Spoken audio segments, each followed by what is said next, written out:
It is launch day, and we are here with Tina Valiant, the author of Finding Your Voice, and we have 20 questions for you. Are you Okay? okay? Okay. Number one, can you believe this day is finally here? No, I thought it would be a lot sooner, but I'll take it now. I mean, I was hoping it would be like a year and a half ago, but now that it's finally here, I'm super excited about it. Number two, did you sleep last night? No, I think I keep thinking about all these things that might go wrong, and I'm like, but at this point, what can really go wrong, right? Number three, how does it feel to have your dream come true? It feels amazing, and I think the biggest part of that is, everybody says that they're going to write a book, and it was important to me that I actually did write a book. And I said I was going to do it, and now it's finished, and actually I've written 2 now. So yeah, well, here we are. Number four, how did the idea of the book come about? I was at breakfast with my mom, and I get visions, and I know some people think that's weird, but I do. I get visions, and they usually come true. And I said to my mom, I'm like, wow, I was standing on a stage, and there was all these women in front of me, and they were crying, but they were healing tears.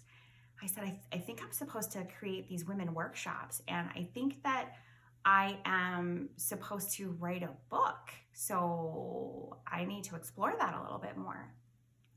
Number five, what was the process for writing the book? Well, the very next day after I had the vision, and I accepted it, I called it kind of God's calling, and I said, okay, Lord, I'm going to do this. And the next day I literally woke up, and the whole outline of the workshops was downloaded into my head, and I started writing them out, and that actually became the outline for the book. And then after that, goodness, I would meet somebody that fit a chapter, and I would wake up the next morning at like 4:30 in the morning, and the whole chapter would be downloaded into my head, and I would start hand writing it. I hand wrote the entire book and then had to go back through and type it. So, and I think that was what allowed me to have more free-flowing creativity. Number six, did you think you would get to this point so quickly? I feel like it didn't happen quick enough, but that's just me. I honestly think that if somebody would have told me 2 years ago when this whole process started that it would take this long and this much work, I don't know that I probably would have pursued it, which I think is ridiculous now. But I'm really excited that we're here and we're in this moment and it's time. Number seven, who was the first person you allowed to read your manuscript? My mom. I allowed my mom to read the manuscript first because, especially in my story, I write a lot about my childhood and some tumultuous times in my life, and I knew that it would be hard for her. So I wanted her to be able to read it first and let me know that it was okay to proceed. Number eight, you sent this book out to a test group. What was the response? Well, I sent it to a test group because at one point after I wrote the next book that I'll be publishing, I was like, I don't know if I want to publish Finding Your Voice. And so I sent it out to a test group of people, of women, to see what they thought if I should publish it. And the response was overwhelming. I mean, they came back and it had touched them all in such different ways and impacted them. And they were like, no, you have to publish this book. And that is actually why we are here today. Number nine, are you excited and or nervous? I think that anybody in this position is nervous because there's all these thoughts in your head, this negative chatter in the back of your mind saying, what if nobody wants to buy it? Or what if it doesn't impact people the way that I want them to? Or what if they don't embrace the message? Or what if people scrutinize me for what I write about or call me a hypocrite or different things? And at the same time, you just kind of have to push all of that aside and know, especially when it's a calling, that this is what you were supposed to do. So now that we're at this point, I've pushed the nervousness aside and I'm excited. Number 10, how does it feel to have published author next to your name? I'm excited about it. It's a huge accomplishment for me. And I know that there's a lot of people out there that have published and it's a huge accomplishment for them. A lot of people, like I said, say that they're going to write a book, but most people don't write a book and actually publish it. So I'm excited to have that next to my name. Number 11, what does your mom think about finding your voice? So it was a little hard for her because I did write about a lot of things that hurt me as a child, not because of her specifically, but I think that there was some sadness. She felt like she didn't protect me enough, which isn't the case. My mom is an amazing mom. She's very excited at the same time because we're at this place and she feels like the book will really impact a lot of people based on the things that I've learned over time. But she's a little nervous about everybody reading those stories, for sure. Number 12, what chapter do you believe is the most impactful chapter for women? There's two. So I would say that relationships with men is a very impactful chapter because we live in a society where emasculation of men has become very socially acceptable and taught. And I didn't realize that, and I didn't realize how much I had done those things until I started getting educated myself on that topic, and that men and women can have a coexistence and be happy. And then the other chapter that I feel is really impactful to people is the forgiveness chapter. And it's because it takes you through a series of steps to look at the bigger picture of the people that have hurt you and realize that 99.9% of the time it's not personal. It has to do with what they're acting on based on what they know. And it really has nothing to do with us. And I hope that that will help women to not only forgive other people for the things that they've done to them, but also forgive themselves for the things that they've allowed to happen to them.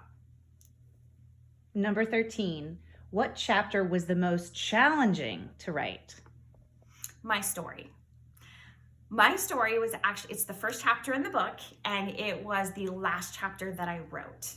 And the reason for that is because it's very easy for me to write about other people and other scenarios, but to actually have to put myself out there and be vulnerable and put myself on paper was difficult and emotional for me. And literally the last sentence, last punctuation mark that I wrote, I just had this downpouring of emotion, of tears.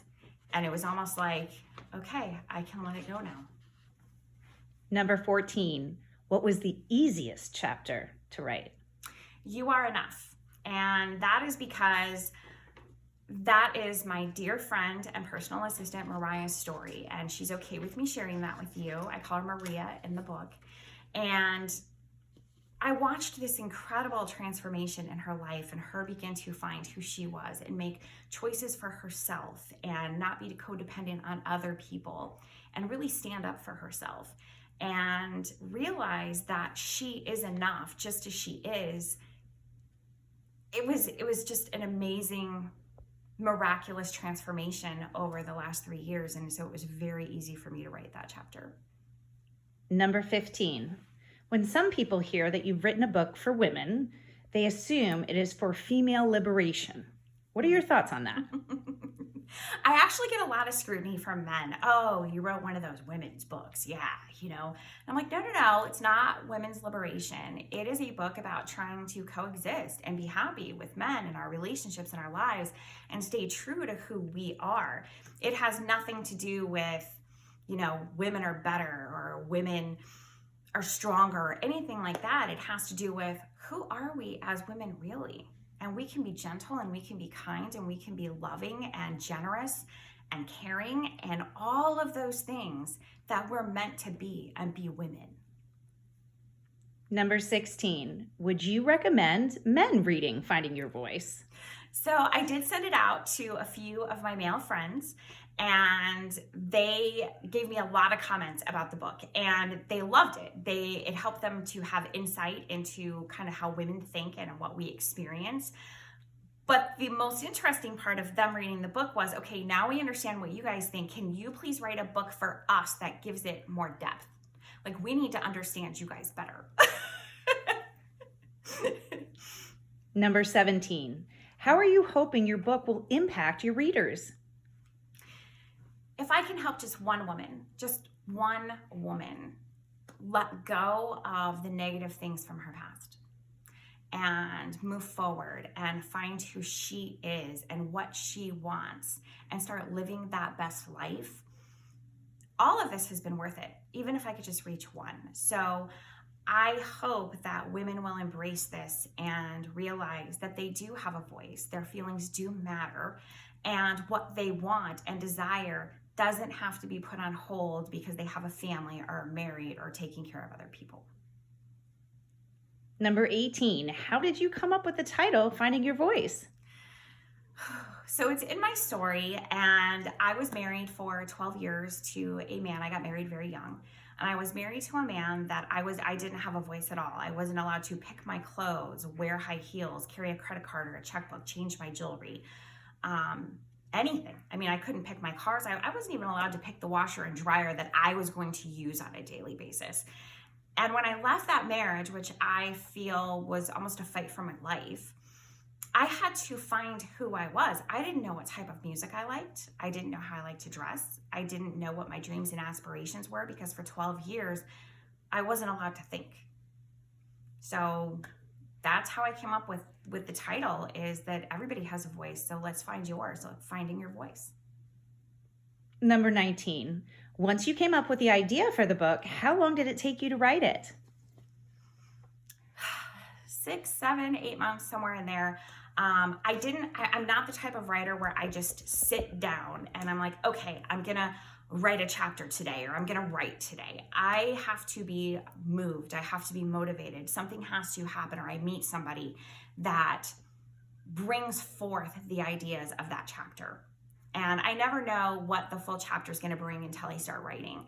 So I would wake up at 4:30 in the morning, have a whole chapter downloaded into my head, hand write it out. And it was because I met somebody the day before that brought those ideas to light and said, this is the direction I want to go. And then I may not write again for 2 weeks, 3 weeks, a month. And then all of a sudden it would happen again. And so it was a process, but it was a fun process. I didn't write the book in order. Literally every chapter came at a different time. I think one of the first chapters that I wrote was chapter 8. And then I would go back and write chapter 2, and then I would go back and write chapter 6. So, and amazingly, it all flows, which is pretty cool. Final question for you, Tina. Number 20, what's next? Well, I don't think we're done. As I mentioned, I have already written another book called Relationship Real Estate. We're hoping to release that this summer if everything goes well.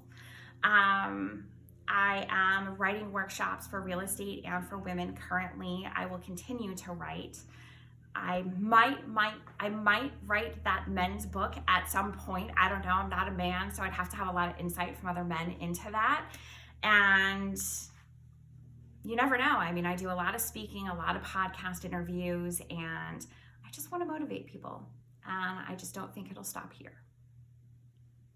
Tina, thank you for allowing us to be with you on the launch date of Finding Your Voice. We were honored. Thank you.